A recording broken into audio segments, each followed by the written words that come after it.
everybody. Hey guys, we also got Baylor Shut the up. Great, Mr. BTG. What's up, bro? Hey, alkaline water. Keep the pussy wet. Okay, well, that should tell you guys what type of show we're in for tonight. But we also got the red wine connoisseur himself, Marquise here. What's going on, bro? I'm good, sir. Thank you for having me. Anytime. I did think about firing you after that joke before we ended recording last week, but I couldn't do it. My heart wouldn't let me do it. Which one? I can't say it here. Oh, I need you to think about it. We'll I talk don't about it remember. after we're done All recording. right. But no, I'm just playing. I could never fire anybody. But we got some shit to talk about this week. Let's jump into the first topic, which is Swiss Beats and Timberland sell versus. They will still be majority of the shareholders in the company. They're also still going to be employed by it. Seems like a lot of the artists who performed, all artists that performed up to this point, actually do own some shares in the company as well. But it was sold to the Thriller Network. What do you guys make of this? Who wants to take this one away first? Womp womp womp. Nobody. Everybody kind of disappointed with this one. Marquis, I'm gonna Nah, throw you under fire. Go ahead with it. Let's go for it. All right. Again, we don't own shit. We give away everything. But here's the problem. They didn't know where to go with it. So you give it to somebody to take it from there. You hand it out the baton, but you hand it out the baton to someone who is not a part of the culture. So, salute. Fuck them. All right, Baylor. could it be they didn't have the resources to go to another level? Because if Okay. that's the case, Let's I'm not upset. Especially when I found out that they're a majority. You know what I mean? So, and the artists that participated had shares in it. So now they do, right? I'm not that mad at it, but I get it. You know what I'm saying? We don't own anything outright. But at the end of the So day, if they would have been paying attention to the content that we put out, we had ideas for the niggas. They don't listen. I agree. But real quick, you said the resources. I mean, look at all the potential entrepreneurs that are black that could have done something with this. I mean, you could have given this to Diddy if you wanted to. You know what I mean? He'd probably got a master team together or something. But wow, you gonna keep this in house? you know, who I would have loved to have seen do something with it. LeBron and Mavs Spring Hill. Um, even KD's, company that he just formed, he's, done some production stuff and things in that wheelhouse. Like, I think to the point you guys just made, it's like, yeah.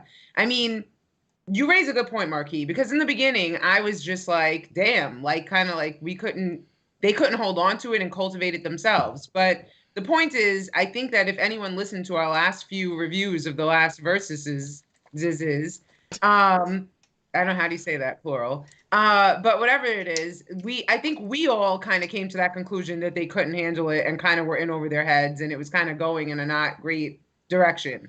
So, I mean, cool that they had I guess knowledge of self enough to realize that they weren't growing it or bringing it in a direction it needed to go. But I agree. I feel like there are so many black entrepreneurs and production companies that they could have approached with it and it would have been more meaningful.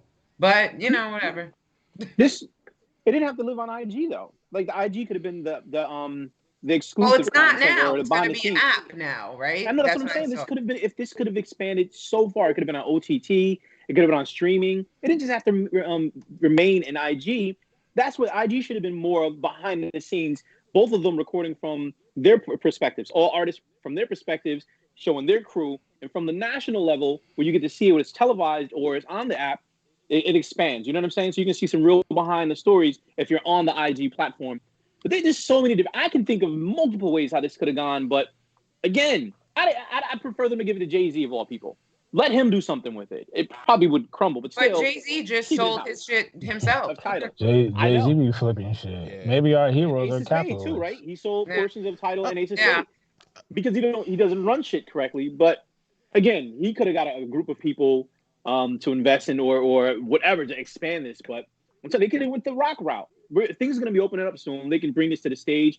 They could have toured like you recommended before. There's But so many wait, different directions. this is my, I know that Ace is trying to jump in. So I'm just going to give my little final thought, right? I feel like though, let's really, in fairness, they're two producers. Like in a way, I think we're giving them a lot of credit or ambition here to like expect them to have the business acumen to know how to do the things you're suggesting. I Like can't there's a limit lot them to that that. goes into What? executing See, that. I can't limit them to that because Timberland also has One Republic, who's a multi-million-dollar band. His Timberland's excuse me, Swiz's wife is Alicia Keys. You know how many relationships and ties they have throughout. Ties, I know what you're saying. relationships, Don't. I but when wouldn't it limit them comes to to. I executing wouldn't a limit them to. business, Let's That's what you have but let's be consultants for, though. clear They're though, worth so bro. much money. I get what you're saying, but both of them have run record labels that have went into the ground. So like if we're looking at Record label. at their business acumen in general, it doesn't seem like they took something that started off as something to just have and to give to the people during quarantine and turned it into a profit for them. Like that is the American dream in several ways. So I yes, it sucks that it didn't stay black owned. It sucks that we like things that seem to get built up in our culture ultimately get bought by larger companies, but in many ways that is kind of the American dream. Like that's not to excuse it, but really when you look at it, they could have sold it when it was at the height. It's really at a low, like at an all-time low, and they still got a lot of money off of it, and they still could be part of the reason why it turns around, and they could ultimately profit of it. It being sold to a company like Thriller to me just means that we're now going to see Verzuz open up in a way that is not just for the culture anymore. And thus the business may be more profitable for that in the long run. Unfortunately, I'm not saying that, that ideally we shouldn't have been able to keep it in the culture or whatnot, but maybe they just took it as far as they can go. I can't say that I they're agree. not. They're not. I mean, you're basing this on their companies as far as their eye for talent. They don't have a lot of successful, talent wise. I mean, Missy clearly that was Timberland's best signing, and One Republic. The rest of his artists, no. So they don't really have a good eye for talent. They can make production, like whatever. As far as their investments, as far as the people that are around them, they're at a level where they're respected. So people should have came to them like, listen, or a consulting team saying, listen, this is where we can take this. We can bring this to this station, or whatever, or put it on a black station or something. But I don't know. Again, I know they needed this to be saved to keep it alive, but now you don't control it. So we don't know where this goes. And wherever, here's the sad part. Let's just say this ends up blowing up and we have all these rock bands and all these actors, blah, blah, blah. They won't get any credit for this. This is going to be basically, we took your shit because you couldn't do it. Now we can, kind of thing. That's my problem with it. I agree that they should have probably been more selective in who they pass this off to.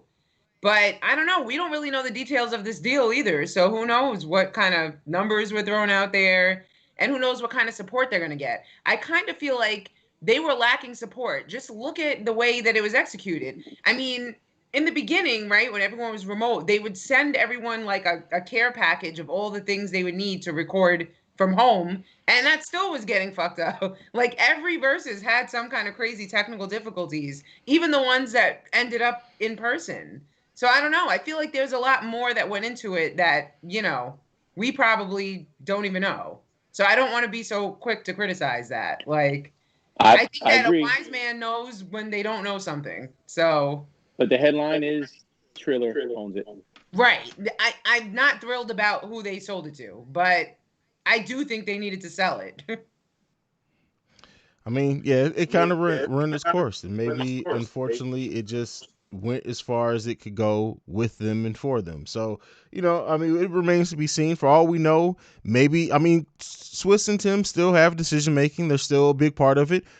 Who knows where this is gonna go? But Baylor, do you have anything left on it? I know you kind of got to say a little bit on it. Is there anything left that you have on it? Tell me why you mad. All right, let's move on to the next one, a not so shiny topic. Some more allegations have come out against T.I. and Tiny. There's now a lawyer, Tyrone A. Blackburn, who is representing all the people in this case. And What's his name? Tyrone A. Blackburn. Doesn't that just sound like that just sounds like a lawyer who's just waiting on the case like this and is like, you know what? I got you. Sounds like a power character. Yeah, yeah, but so th- okay, and I make this comparison not to say that it's exactly the same, but I'm just saying the way that it went down. This reminds me a lot of what happened with Harvey Weinstein. It initially started out with an accusation, then people started coming out and feeling more comfortable about it. You got someone who now is a I believe one of the people is in the U.S. Air Force and said that this happened to her when she was 17, and so like it's just more and more it's coming out. Stories sound alike. What do you guys make of this? Ultimately, like, is it time to cancel T.I. and Tiny? I mean, the show's already been. It's not recording. What do you guys think? I guess Shit. I should go first since I'm the woman. Okay. um, so it's interesting, right? Because yeah, Weinstein, even Bill Cosby, dare I say, which I don't know if us talking about that's going to get us canceled, but um, even right Duh. in New York, in New York, we have a similar situation playing out with Governor Cuomo right now, Mm-hmm. where it's like, I think I want to say 3 weeks ago, one woman said that he just made some like off-color jokes, basically, and now we're at 6 women in a matter of weeks. And again, I mean, nobody's saying he like raped them or anything, but it's like he made them feel uncomfortable. Mm-hmm. So we're living in some very delicate times for this. I mean, I don't know. I feel like it's not been a secret, and we've said this before, that Ti and Tiny got down with multiple partners. Mm-hmm.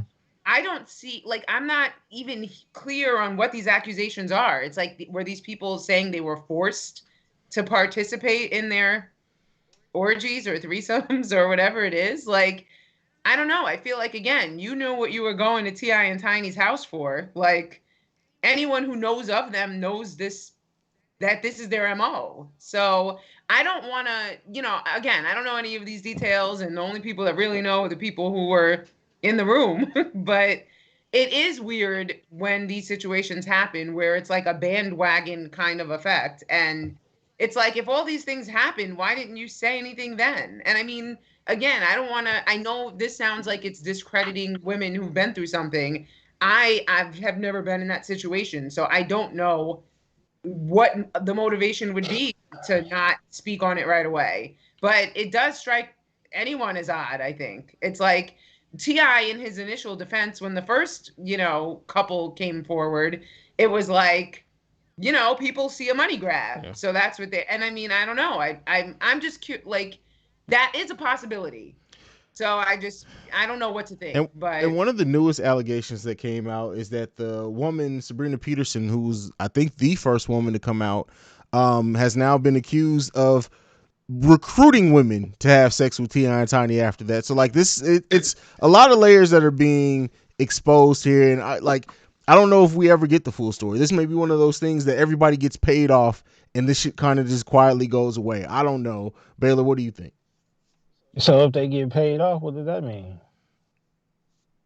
That's the thing, though. Like when it comes to these civil suits, to me, that's a lot of women. Isn't it over like 40 now? I think so. I think that's the last thing I saw too. Man, just short, sweet, and simple. Like if they did it, to hell with them. But again, I can't just sit up there and just cancel. I can't cancel people just because of allegations. You know what I mean? Mm-hmm. I mean, I understand where there's smoke, there might be some fire, but like we got to chill out on just canceling people out just because the allegations pop up. There's a lot of cats that don't like Ti. You know what I'm saying? There's a lot of cats, like we just said, that see a money grab. So I don't know, but I do know it's foul if you're holding people hostage in your house by gunpoint. I do know it's foul that if they got there and assuming that they was gonna partake in a certain party that didn't involve drugs, but you forced them to take drugs, that's foul. So if any of that took place, then yeah, they gotta, we definitely canceling them out for that. But we gotta wait. Shit, niggas is still waiting on the Tory and the Megan shit. We still don't know what's going on with that. That's a good true. point. That's a good point, Marquis. I think was this all this behavior happened at their residence, or hotels or It's a combination of everything. I mean, as of right now, they're being accused of kidnapping, raping, drugging. The one lady said that she was taking over several state lines. So it's a lot of shit in these allegations, bro. and no criminal investigation yet. Nothing that's been announced. No formal investigation. So here's the problem. There's cameras everywhere, especially at their house. There's cameras everywhere. Mhm. If someone is being forced into something, there's an investigation that would have to happen, especially for a high profile couple. The authorities would have been involved already. That's how I look at it. Unless I'm missing something, unless another detail is a little sketchy or not enough evidence to pursue them. But all these people coming out, I would think there should be some type of investigation, a criminal investigation. If not, you're seeing Tiny and Ti. You already know what they're about, and if you don't know what they're about, you want to be there in the limelight with them. And if you get involved, or if you don't, if you happen to take something or whatever it is, I mean, they're gonna ask you to sign a waiver or something. You know what I'm saying? Like, I don't know. And I'm on the side of it where you kind of know what you're getting yourself into. I don't want to say that they're right or that I don't want to take anything away from them because they could be victims and we don't know because we're not there. But again, this is a pattern. They have a history.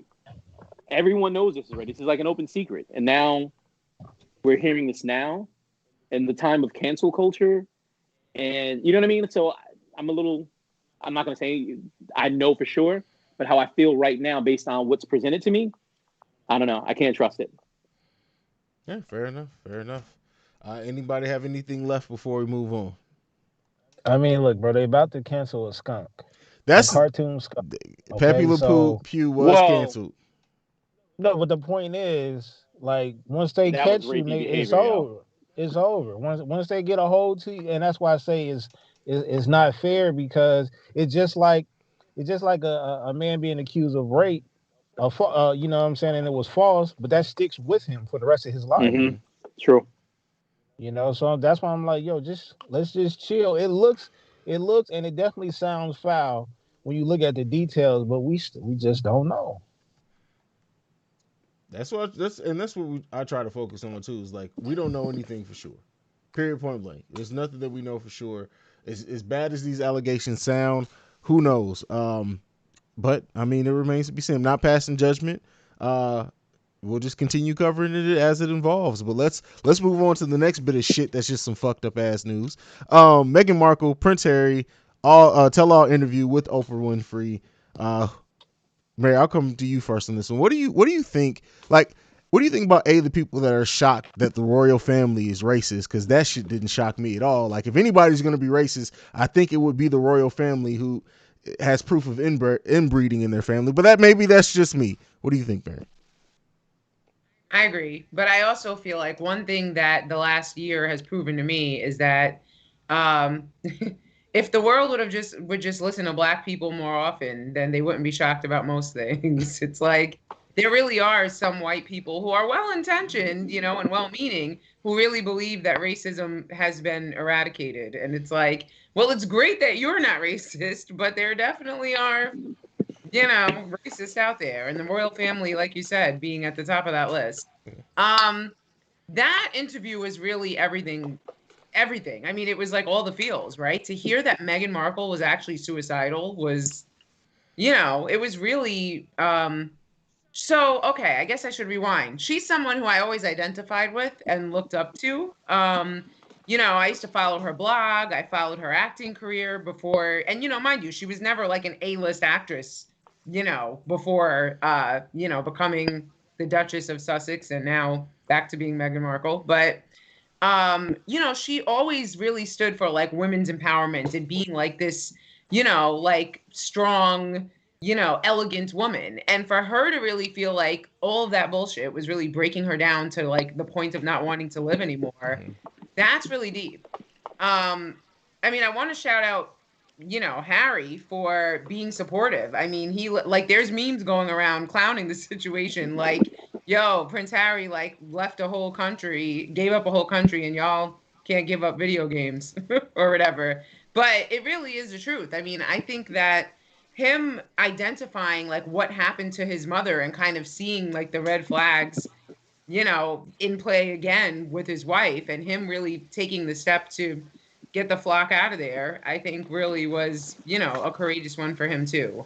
Um, I think Meghan Markle's dad is trife.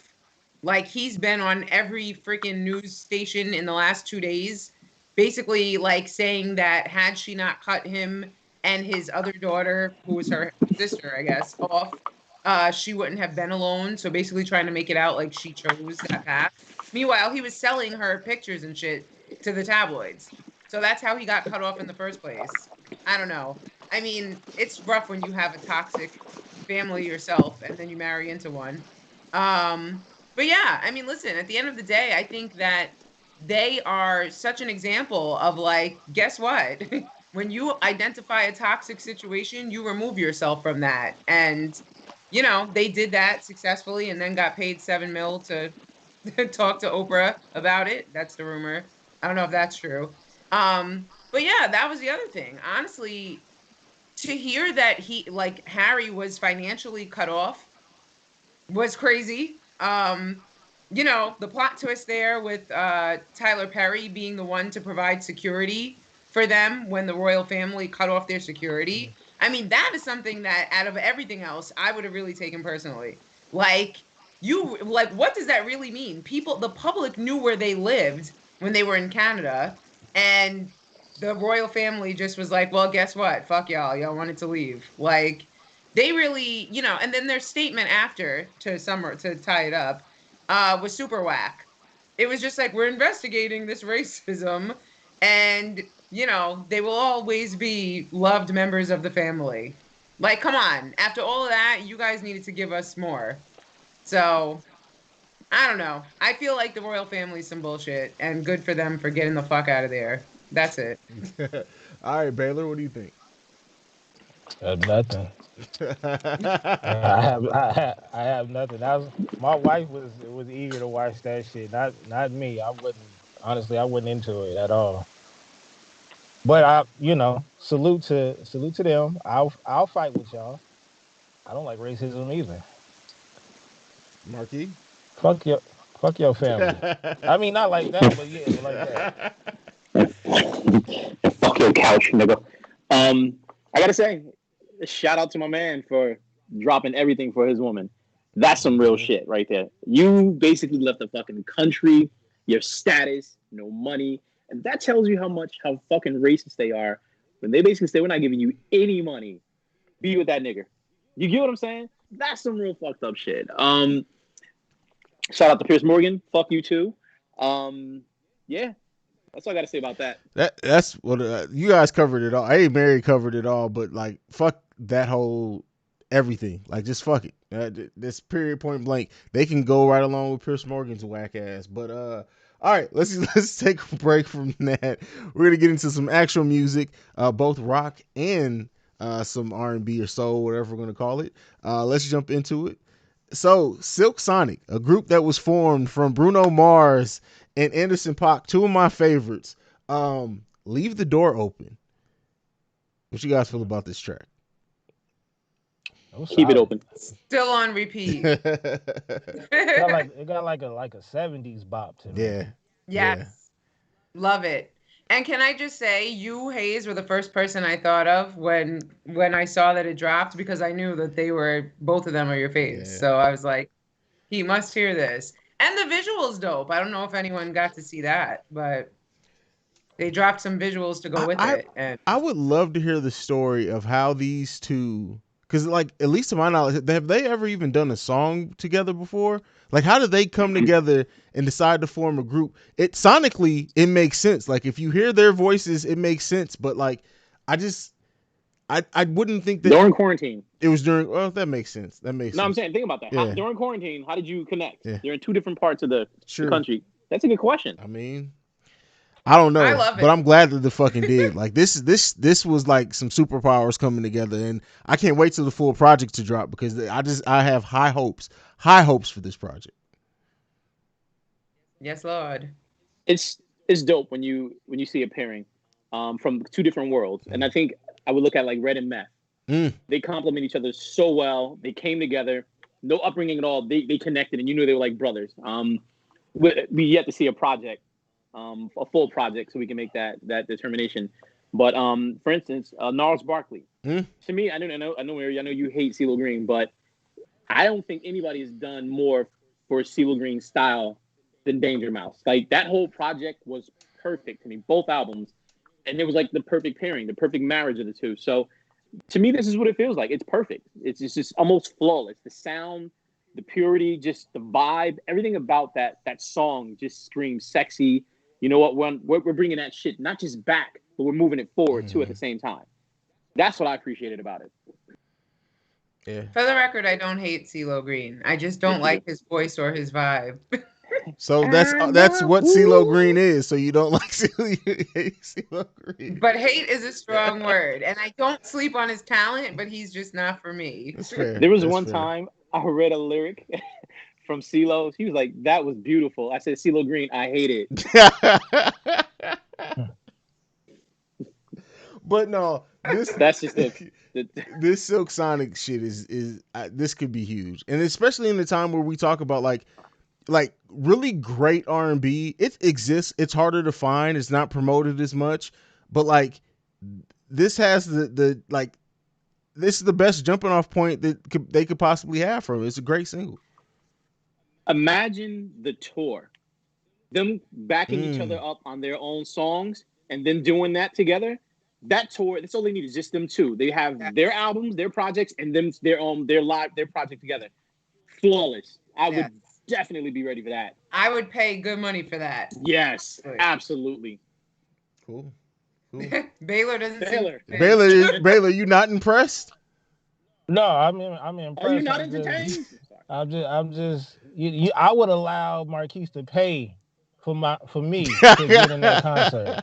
I would definitely for sure. That's fair. Well played. That's fair. We're gonna have to sell a few of your shirts. Not the Asian made ones, the handmade ones from you. Oh no. Not the knockoffs, you know. Oh God. All right. Skipping right past that, Marquis, you got Black People Like Rock 2. What you got for us this week?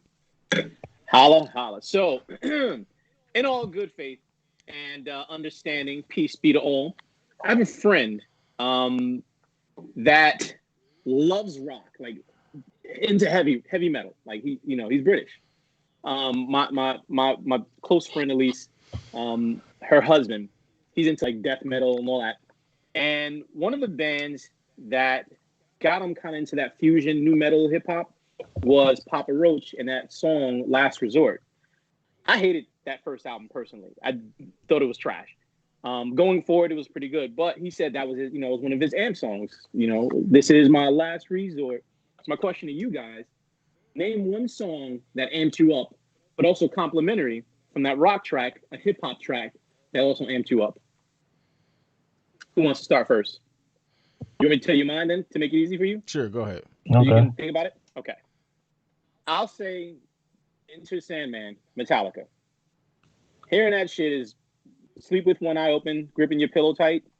It's fucked up, but still, when I hear it, it's like, holy shit. I saw them live at Madison Square Garden one time. It's insane how they perform. They have a whole stage to themselves, and it's basically everyone around, like fire breathing and everything like that. Fucking magnificent. And hip hop, Hate Me Now. I'm sorry, Tom, that shit come on. You can hate me, I hate you too. I got millions of thugs on salary. There's my two. Who got? Who else? What you got?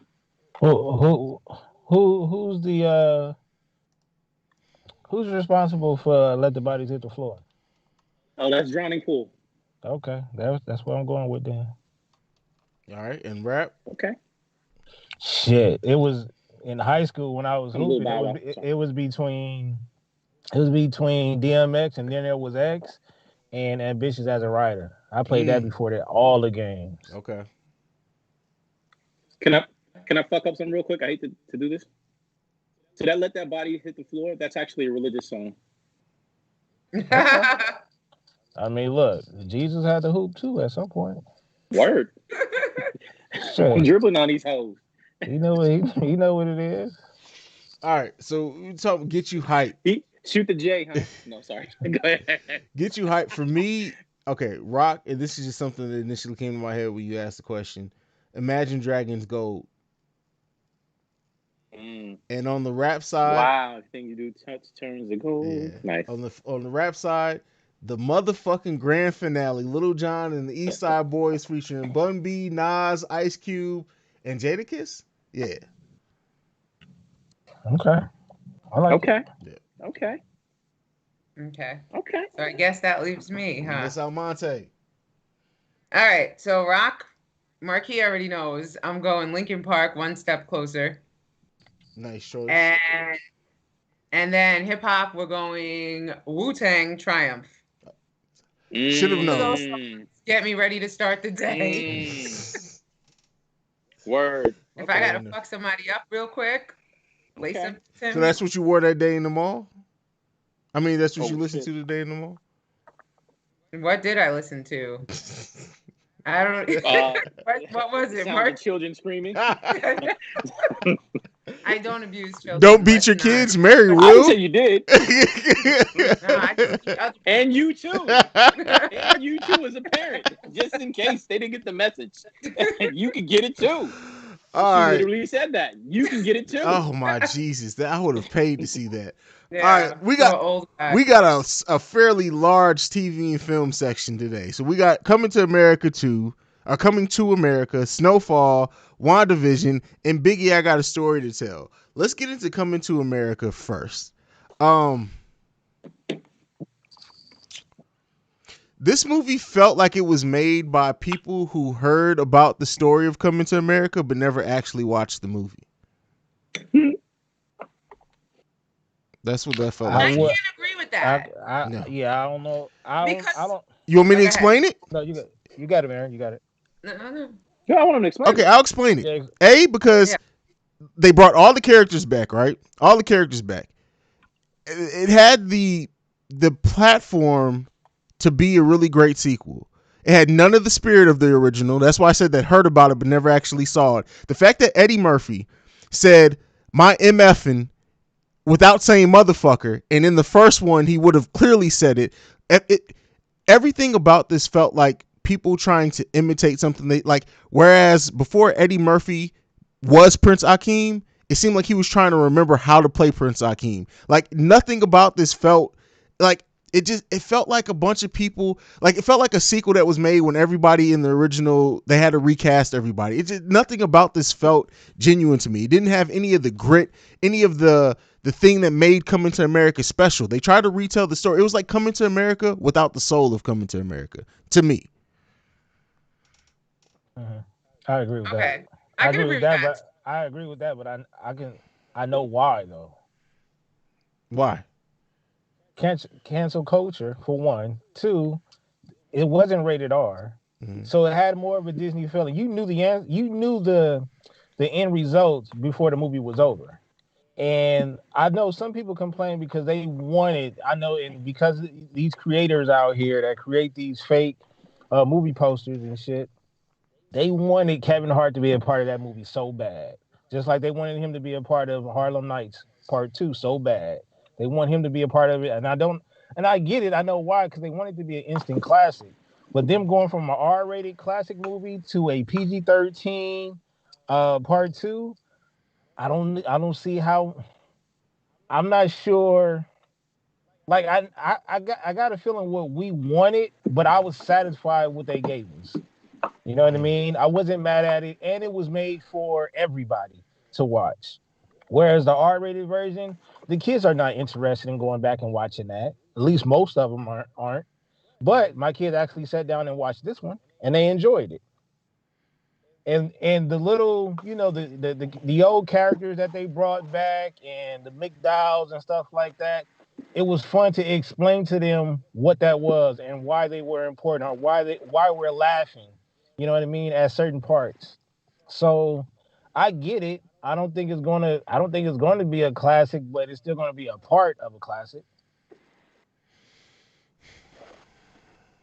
Who wants to take it next?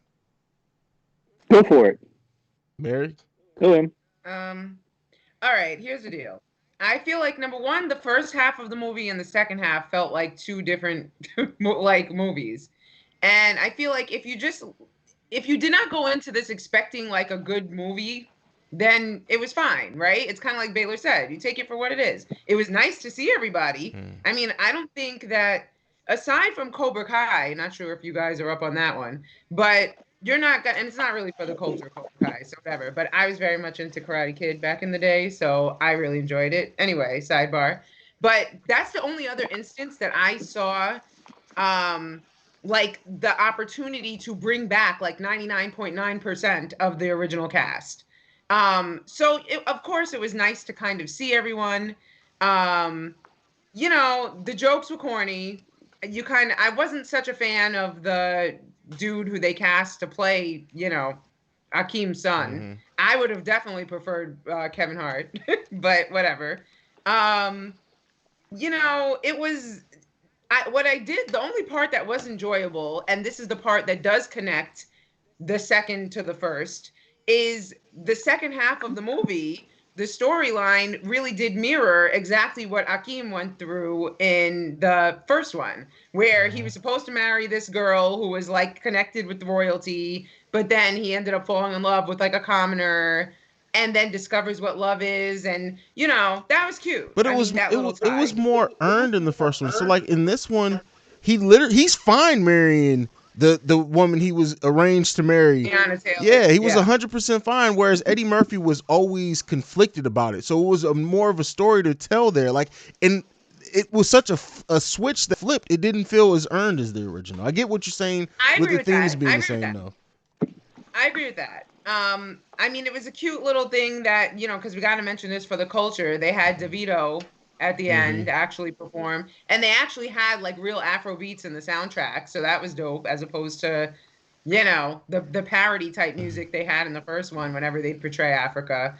Yeah, I mean, I feel like there was a cute little theme of women's empowerment that they were trying to weave into there. But yeah, I mean, they were trying to show, I guess, character growth for Akeem. I don't know why I keep wanting to call him Hakeem. Maybe it's because I'm from the hood. Anyway, Akeem, from the first one, like, kind of trying to like shake his chauvinistic views. But I don't know. Yeah, it's a movie that I will never watch again. I'll say that. So it was a must watch once for the culture, but yeah, it's not like something. The first Coming to America, I could throw on at any day of the week and still watch it start to finish. The second one, I will never see again. So yeah, that's my take. I won't be as brutal.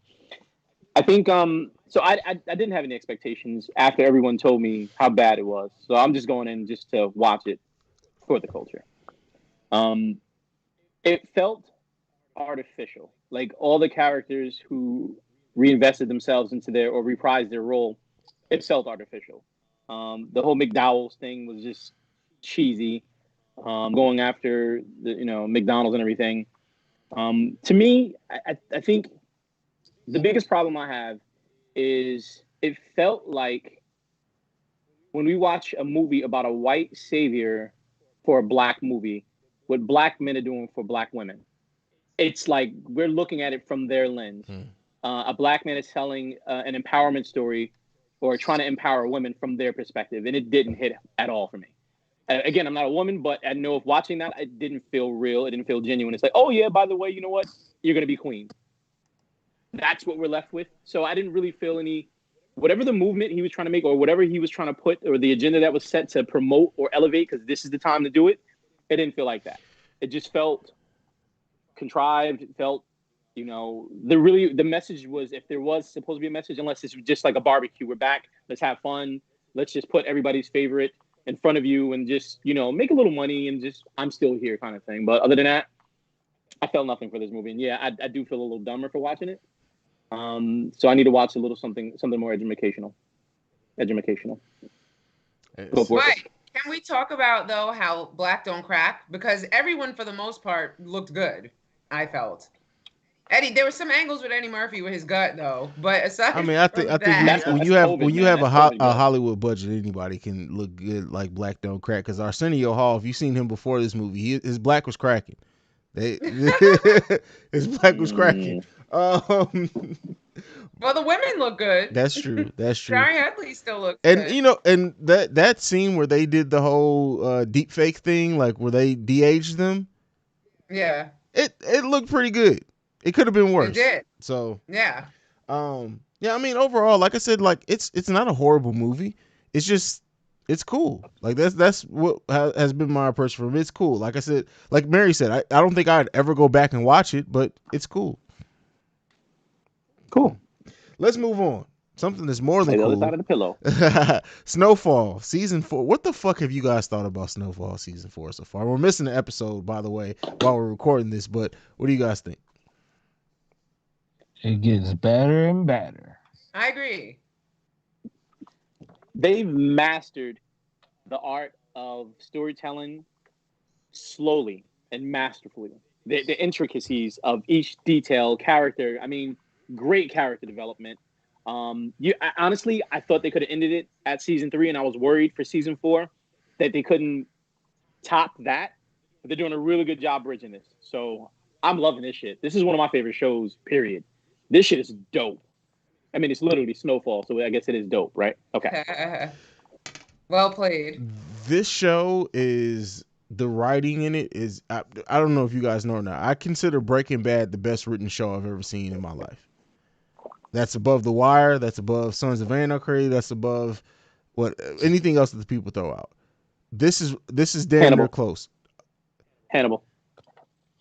I don't think I could give it better than Hannibal since you said that. As far as a writing standpoint, but Okay. But what they're doing with Franklin's character and Damson Idris as an actor is fucking phenomenal. Like this show is amazing. I don't know how much longer they can keep this show going because the moment he has a movie that pops off, this TV shit is over for. It's over. Well, go ahead, the man. thing is, I see them rush through, not necessarily rush through it, but I like the timeline. That's not necessarily letting people know that there's a timeline on the gang culture, and that is when people don't know we don't have boroughs or anything like that, but our cities obviously are separated, but within those cities are a lot of different gangs. And so, one of the dope scenes in, I think it was either episode 1 or 2. I forgot his name, but he was like, "I'm gonna kill them Compton niggas," or whatever. A lot of people don't know that Compton is predominantly Bloods, and there's not much Crip sets out there. So when the dope hit LA in like the mid to late 80s, that's what started a whole lot of gang wars, and that's what we're seeing in season 4 right now. Yeah, I mean, I definitely feel like that's a focus that I've noticed without even having the color that you just gave us. So thank you for that. But another thing that I like that they seem to be honing in on is like the systemic racism, right? Like how all the black owned shops that were there for I don't know about centuries, decades, were being forced to relocate. And then I don't know, I'm curious to see how Franklin plays that out, because it's like, I think that's part of like his character struggle, right? It's like he got into this to really do the right thing and uplift his people. And I do feel like, somewhere along the way, in and out, it's like the business of it all takes precedence over his original intentions. So I'm curious to see how that's going to happen. Like how he actually told the bookstore owners that they had to leave, even though he had promised them he wouldn't. Like, and you know what? And the most important character to season 4 is Manboy. Yes. Yeah. He's the most dangerous. He's the most dangerous and the most important character to season 4 overall, because he's the one that's actually starting some of the gang wars in South LA.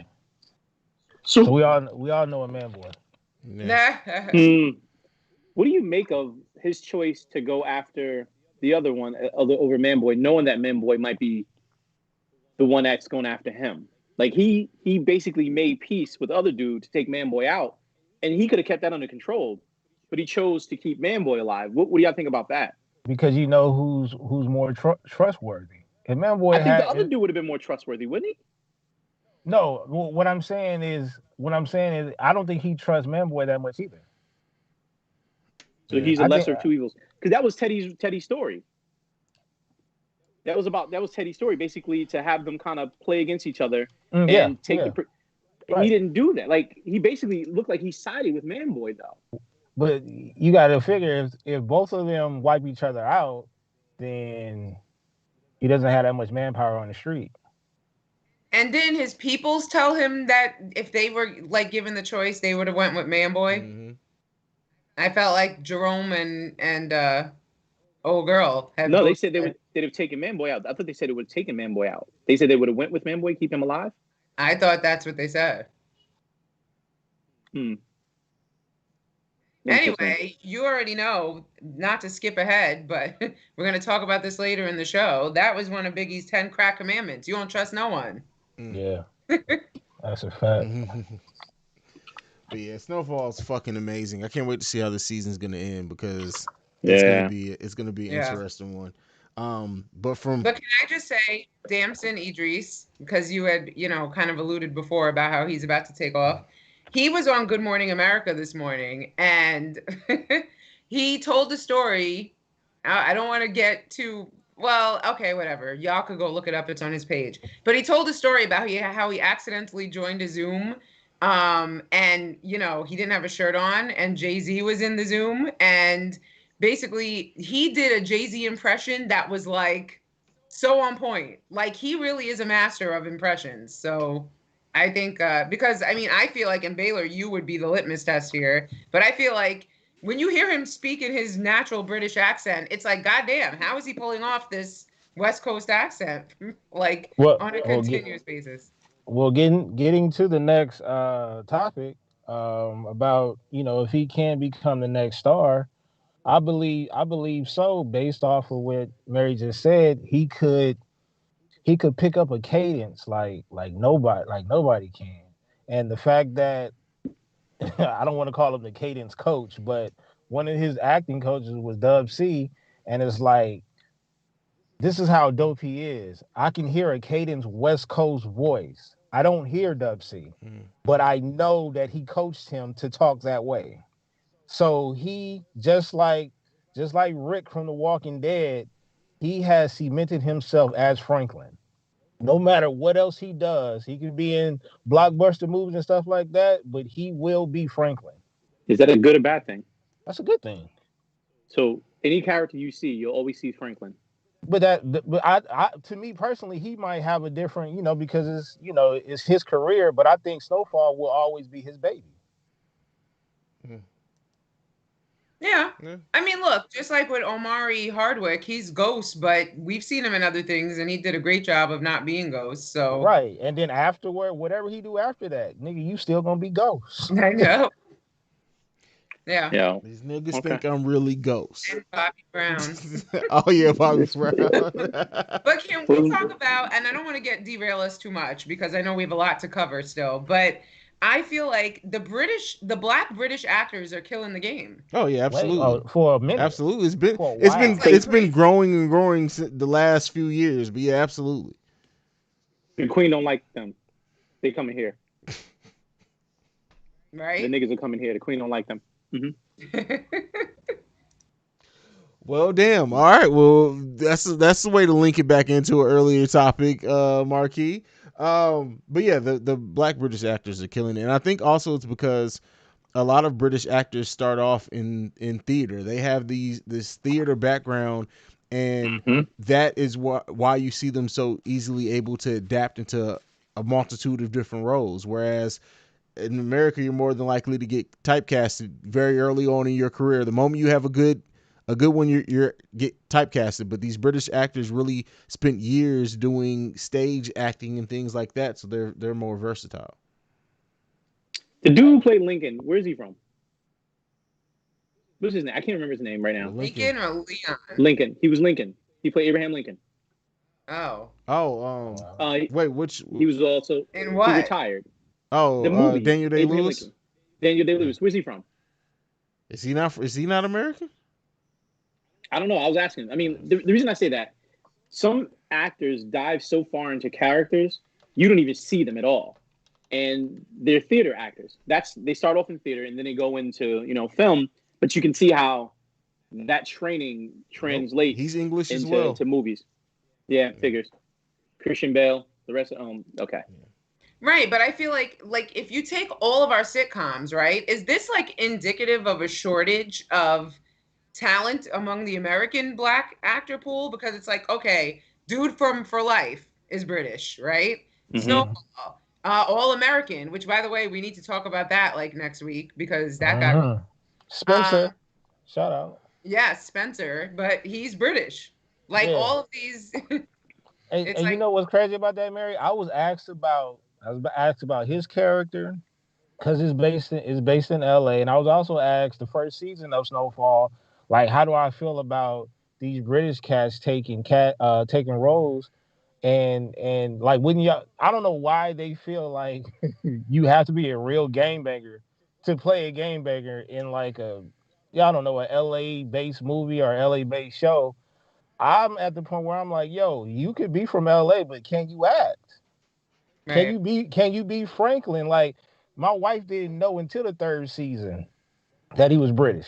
Yeah. Until she heard the interview. So I'm like, bro, if you could do the job and you can do it well, I don't care who you are, just as long as you Black. Yeah. I feel you on that. But I have to say, and I'm not from the West Coast, so to me, though, first of all, West Coast accents are so distinct and they're not easy to emulate. Like like when I start putting on my little Snoop impression, it's like I'm still not fooling nobody. So I don't know. I think it's really a talent, LA, and actually that. But yeah. So he got it. Yeah. Well, we'll see how that continues to grow, but let's get into the next one. WandaVision, the finale happened. All of our fucking guesses and speculation, all that shit was wrong. It was all fucking wrong. Who wants to take this one first? Well, first of all, we have to shout out Tatwiza, who runs a clubhouse called This World is Such a Marvel. He has been hosting freaking watch parties every week, and like every Saturday at 5:30 p.m., whatever Marvel show there is, he discusses it and gets into detail. So y'all need to get on that if you're not already.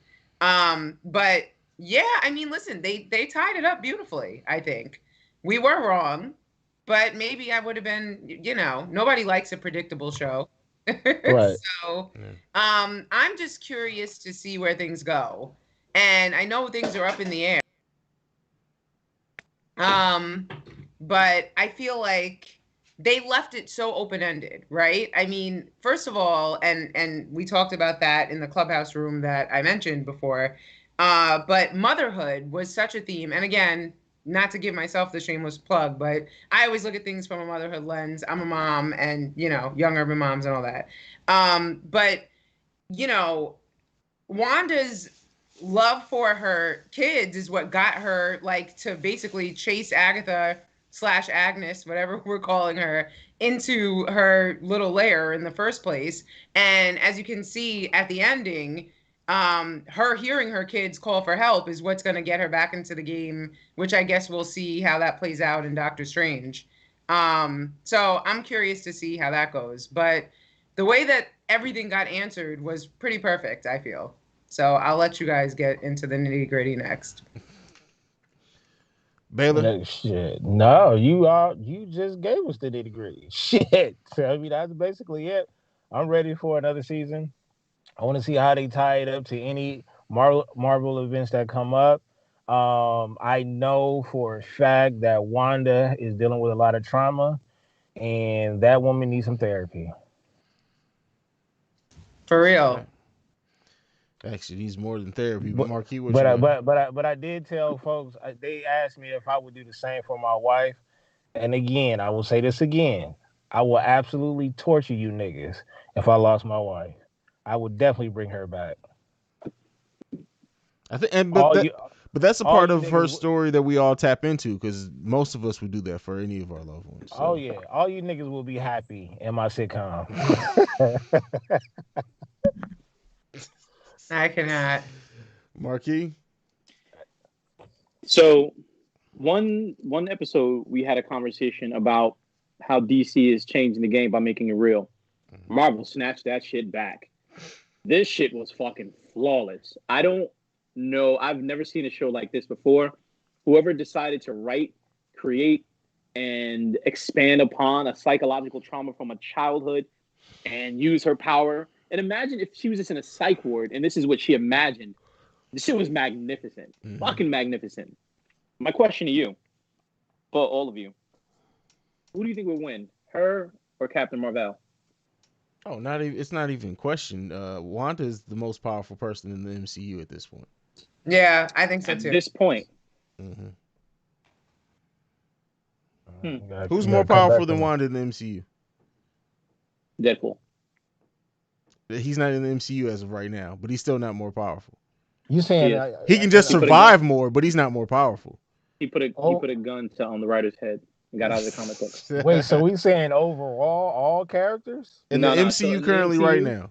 How is she more powerful than Captain Marvel? Easily, she could make Captain Marvel believe she's somebody else and strip away her power like this.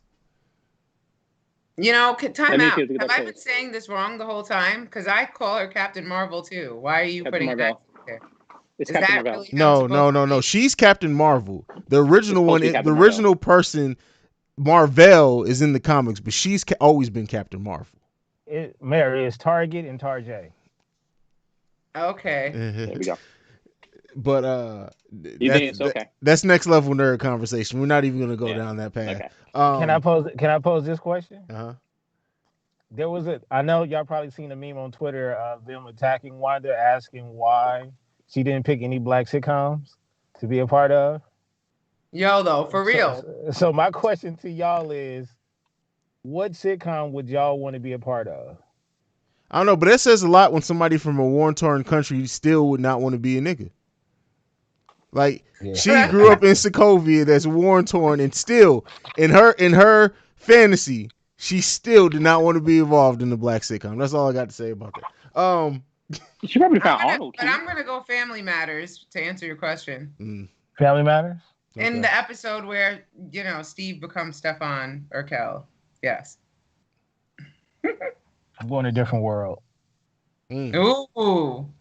You just want Whitney. She up there for sure. In that case, I'm going grownish just because Chloe is in there. Okay. Are you a child molester? What? She's grown. What are you talking about? She's 25 years old. Okay. She's 20. She's 19, right? No, I'm not T.I., homie. You got friends that are 19.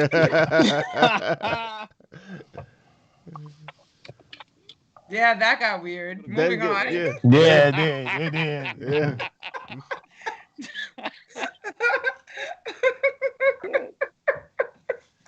Leave it to us to fuck shit up, huh? It could have been a beautiful conversation. My bad. Listen, for that, you guys are niggers. Hard ER on that one. I'm just letting you guys know. All right. Hold on. I don't know Listen, you set yourself up wanting to side of you to be mad at right now, bro. All right? You can't be putting emphasis on the all right, bro? Graham Cracker. I don't fuck with graham crackers. Graham Cracker. Oh man! All right. Nah. I can't leave Hayes. I can't leave my biracial brethren to be crucified. Sourdough. Anyhow, is silent. Where was this going? I have no fucking idea. Anyway. Oh, wait. One thing that I do want to say about WandaVision that was disappointing. I thought, and this is the only thing that was disappointing, White Vision and Red Vision.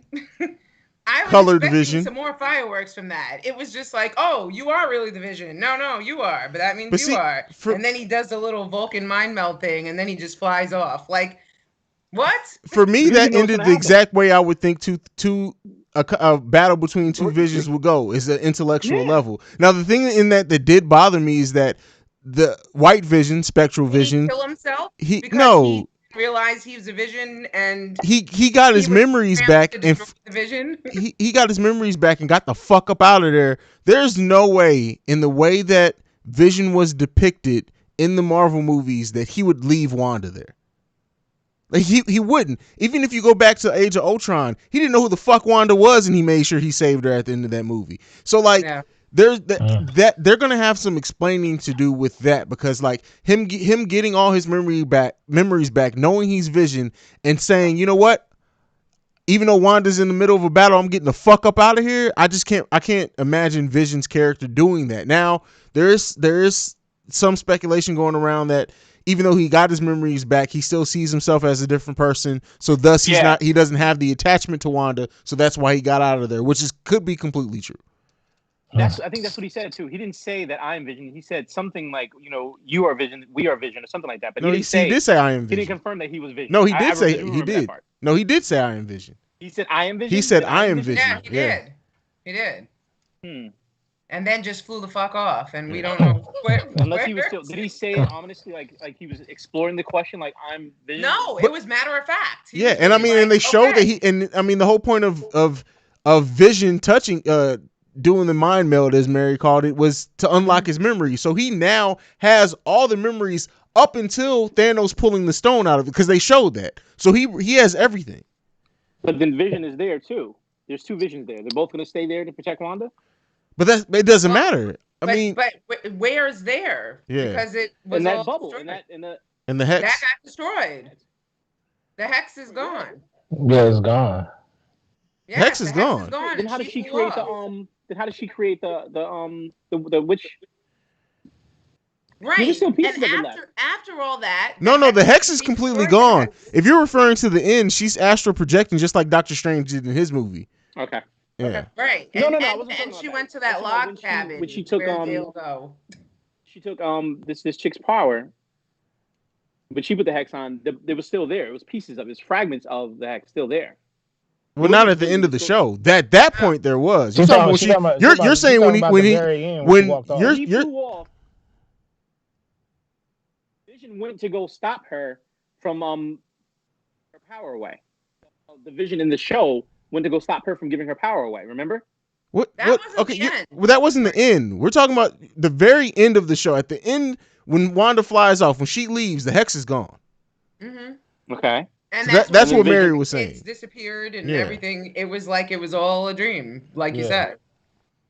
But the white Vision is gone already, though. Yeah, he's gone. He's outside the hex already. The white Vision was, it's my money and I want it now, gone. No, that Vision was, I've been dead for 5 years. I'm finna go figure out what the fuck's going on. But let's get into what we got last. God damn, we know we get on some damn tangents. Biggie, I got a story to tell. I haven't finished it. You haven't finished it yet? No. And you don't need to. That's my take. That's my advice. Why not? Okay. So since we're gonna jump right in here, it would only be right if we played like I got a story to tell in the background, right? The beat, something. Come on. Anyway, all right. So long story short, I feel like there wasn't much revealed in this that if you were a Biggie fan already, you didn't already know. So again, kind of much like Coming to America too, although not really trying to compare those two, but it was great to see him. It was nice to see some of that footage of him just chilling and shit, but it wasn't like some kind of eye-opening, reveal or anything. I mean, there were a few little stories here and there, like the story of his friend O, who ended up getting, killed. They used to sling together. And basically, O's death seemed to be a turning point for him and kind of made him open to, focusing on the music shit. But aside from, and then they talked about how first of all, his grandmother's still alive at 96. That was kind of dope. And then, they talked about his summers he would spend in Jamaica. And I guess that's a side that maybe a lot of people didn't know, even though if you watched the movie Notorious or even any kind of footage of his mother, it's very clear she's Jamaican. So So, but I guess you kind of saw like it was more ingrained in his upbringing than you would think. I mean, again, you knew his dad was never around, but the mom gave a little color into how his dad actually turned out to be married. And the mother didn't know. And basically, he just disappeared and went back to his real family. Yeah, I don't know. It was it was like, it was like a good thing to watch, like a nice, like, wow, it's good to see Biggie, but it's nothing that you'd have to watch to like learn something new. Am I right, Hayes? No, you're right. You're right 100%. I agree with that. It's not a lot. It's cool. It was a cool thing to see, especially some of the footage of him that I had never seen before. So if you guys seen it, I had never seen. But it wasn't like this thing where I think you everyone basically knows the story that was told. There was very little new information in it. Yeah, but like Mary said, sometimes you just want to see him. That's true. Right. Yeah. But But I'm not like, clear your schedule and run and finish it. Oh no, I'm gonna finish it just based off of who he was in general, Mm-hmm. So fuck it. I still gotta finish the Tom and Jerry movie. And I know that's gonna be trash. I hate that nigga Jerry. I Always love starting some shit. Always starting some shit. But I'm gonna finish it based off of who they were in the past. So you know what I mean? Shout out to Before Jerry. they're canceled too. Jerry asshole, man. Jerry's a fucking. Now it's funny because as a kid, it's like, look at Jerry. Now, like as an adult, it's like that little motherfucker. Like he a fuckboy. Yeah, like man, any nigga named Jerry, I don't trust. Goddamn Jerry Curl. Yeah, but no, Big is one art. No, forget. He's one human. I wish we still had, man. I really do. For real. Yeah. I really and you do, know what? That was the feeling I like. That was my takeaway from that. It was like, damn, to think he'd only be 48 if he was alive today. It's like, and we're recording this a day after the day the greatest rapper of all time died on March 9th. Listen, Marquis, stop. Respect should be paid. I mean, I'm quoting cannabis, but respect should still be paid. Stop it. And go ahead.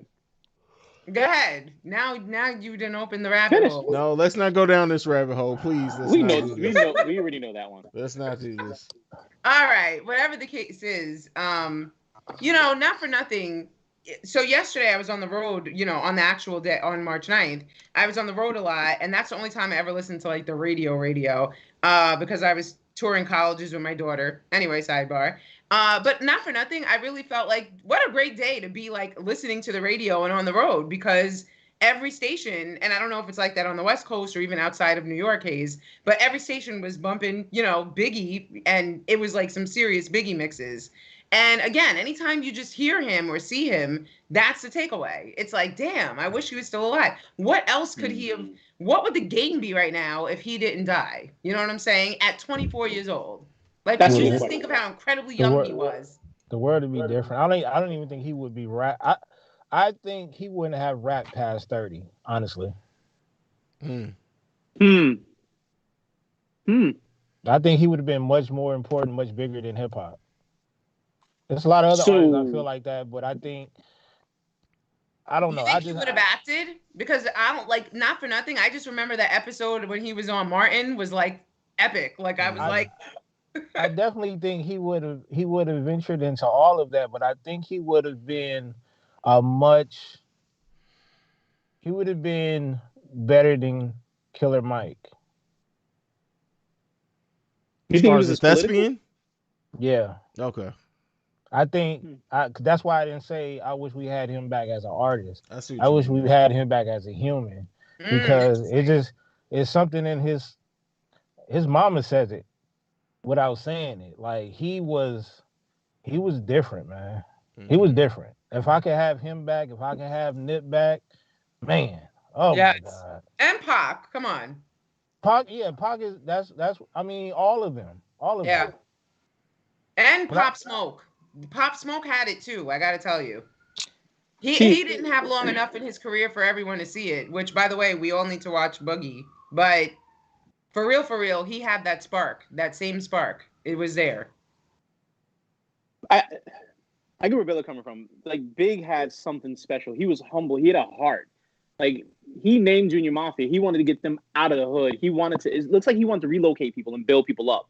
You know what I mean? Like I know Nip and everybody else did, but he was one of the original ones who wanted to do that. I know Pac's mission was to elevate us mentally and get out of that mental slave mentality. But he was like, I got to take care of my people because I know what's back there. What happens on Fulton, it's not good luck. Like, yo, shit's gonna happen no matter how great it appears to be.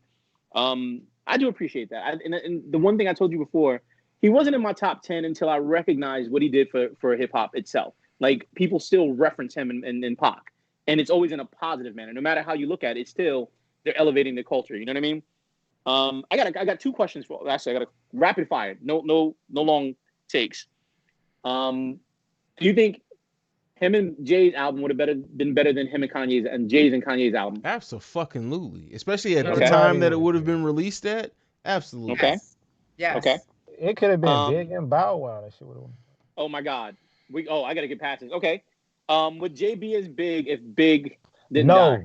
No. Okay. No. And that's not saying that he wouldn't be on the level that he's at. It's just that I believe, and I'm a West Coast nigga, that nigga had a voice for New York. Okay. A voice. Okay. Nor would Puff, but that's another story.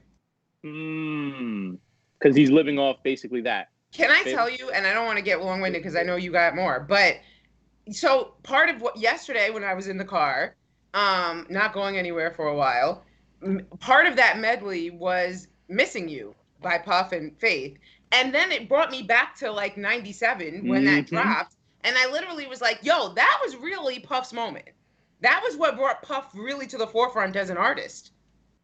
For me and my circle, for sure. So had Big not died, there wouldn't have been a Missing You, and we wouldn't have viewed Puff as an artist himself and not a producer.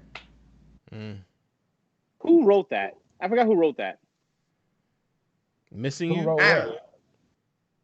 Missing You. Yeah, who wrote that? Oh my God. Was it Missing You? Rapper who wrote that was it, right? Yeah, every day was. Yeah, somebody else wrote that. I forgot who it was. It was a known rapper, but he wasn't that big. Anyway. Ready to Die or Life After Death? You Life dirty After dog. Death for me. Life After Death. I gotta go with Life After Death. But that fucking Ready to Die album cover. Yeah. Fucking Hall of Fame. Yeah, but Life After Death. Niggas bit off Nas album. Sorry. Okay. Best favorite Big single. Hypnotize. I got a story to tell. I used to dance my ass off to Hypnotize. Play the shit out of that. It is something special about Hypnotize. Hey, I probably have to say Hypnotize too. Who shot you? Fuck it. That's where I was gonna go. Who Shot You came out. I was like, oh shit. Yeah. Was it about Pac or not? No, remember it was recorded. It was recorded before the Pac situation. Hey, but you know what? Even if it was, it's understandable. Yeah. By the way, Sauce Money wrote Missing You. Sauce Money, that's right. Yeah. Yep. Okay. That's my questions. Thank you. I just wanted to, because I really didn't have anything else to add to that particular documentary. So.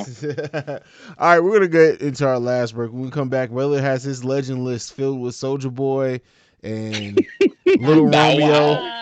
But we'll be right back after this. Let's get it bracket. B2K.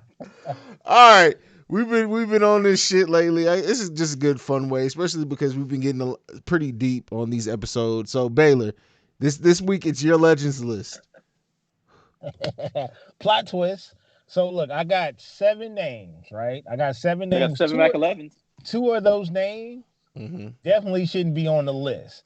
But the criteria of this list, the criteria of this list is longevity, impact, and influence, right? I can tell you 5 of them right now. Dylon, and Dylon. Not legend, but legendary moment. So go for it. These are there's 5 legends on here, and there's 2 legendary people on here. Okay. All right. So no particular order. We got Mr. Shad Boss himself, right? We got Soulja Boy, we got Chief Keef, Nick Cannon, Justin Bieber, Chris Cross, and Tevin Campbell. Bro, did you literally put that list together and pick people Not who you only knew? that, not only that, Hayes. I had a whole fucking room talking about this all day again. Oh, Jesus. How old were they? I mean, it's various ages. I mean, I can't, I'm not asking for niggas' birth certificates, but the details that they went into for these particular people is fucking phenomenal. So I we can go. understand. We don't have to I go need some into convincing. detail. The first We don't two have- don't need any explanation, if you ask me. So, and that's Bow Wow and Soulja Boy, right? Yeah.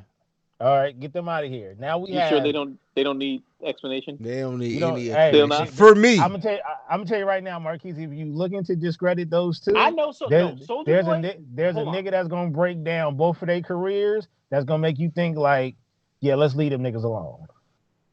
Boy, motherfucker's brilliant. I got to give it to him. So I'll leave that alone. Okay, so let's get to the rest. Chief Keef, Nick Cannon. Let's just go with those two right now. Do we disagree with Chief Keef being a legend? Yes. Why? This Chief Keef knows one language and he doesn't even speak that well. That's fine. So But no. it's a whole bunch of other niggas that I wouldn't say necessarily stole his style, but he is one of the forefathers of drill music, of drill rap. I agree with that.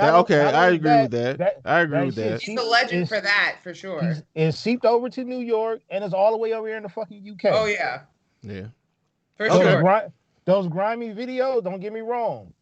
We've had a lot of those videos back in the day where you had a gang of cats in the background jumping around with those grimy, dirty, filthy videos.